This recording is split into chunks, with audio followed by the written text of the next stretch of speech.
Hi friends, അസ്സലാമു അലൈക്കും. അപ്പോൾ ഇന്നത്തെ റെസിപ്പി ചിക്കൻ മന്തിയാണ് കേട്ടോ.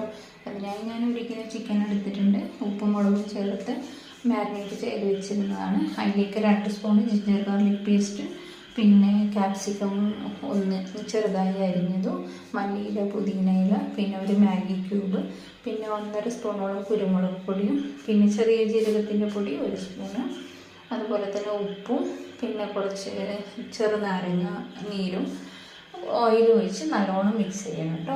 മിക്സ് ചെയ്ത് പിന്നെ കുറച്ച് ഫുഡ് കളർ ആവശ്യമെങ്കിൽ ഒഴിച്ചാൽ മതി, വേണമെന്നൊന്നുമില്ല, ഒരു ഭംഗിക്ക് വേണ്ടി മാത്രമാണ്.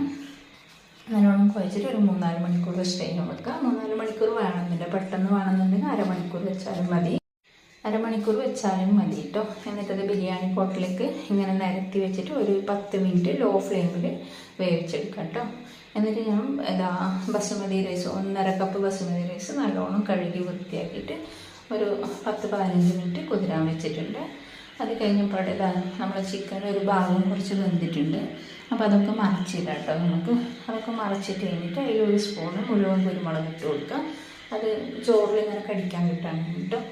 അത് കഴിഞ്ഞിട്ട് നമുക്ക് ചോറ് ഉണ്ടാക്കാൻ നോക്കാം. അപ്പോൾ ഒരു പാത്രത്തിൽ നല്ലോണം കുറേ വെള്ളം ഒഴിച്ചിട്ട് അതിൽ ഓൾ സ്പൈസസ് ഇടുക. കുറച്ച് ഉപ്പ് ഇട്ടിട്ട്, ചോറിന് ആവശ്യത്തിനുള്ള ഉപ്പ് ഇട്ടിട്ട് ഓയിൽ ഒഴിച്ചിട്ട് നല്ലോണം വെട്ടിത്തിളക്കട്ടെ. എന്നിട്ട് നമുക്ക് കഴുകി വൃത്തിയാക്കി വെച്ച അരി ഇതിലിട്ടിട്ട് കേട്ടോ. അതൊരു 80% വെന്താൽ മതി. ബാക്കി നമ്മൾ ചിക്കൻ്റെ മുകളിലോട്ട് ഇടുമ്പോഴാണ് അത് വേവിക്കുക കേട്ടോ. ഇതിങ്ങനെ ഒരു സ്ട്രെയിനർ വെച്ചിട്ട് അത് ഊറ്റിയെടുക്കണം.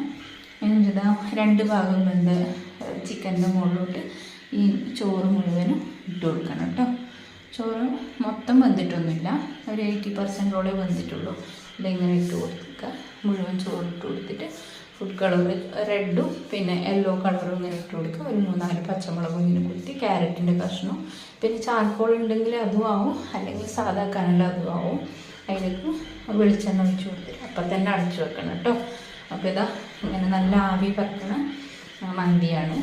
നല്ല ഇതിൻ്റെ ചോറെല്ലാം ഞാൻ മുകളിലത്തെ മാറ്റിയിട്ട് മസാല ഒന്ന് ഇളക്കി മിക്സാക്കി എടുക്കണം. ഇതുപോലെ ഉണ്ട് കേട്ടോ. അപ്പോൾ എല്ലാവരും ട്രൈ ചെയ്തിട്ട് ഫീഡ്ബാക്ക് അറിയിക്കും.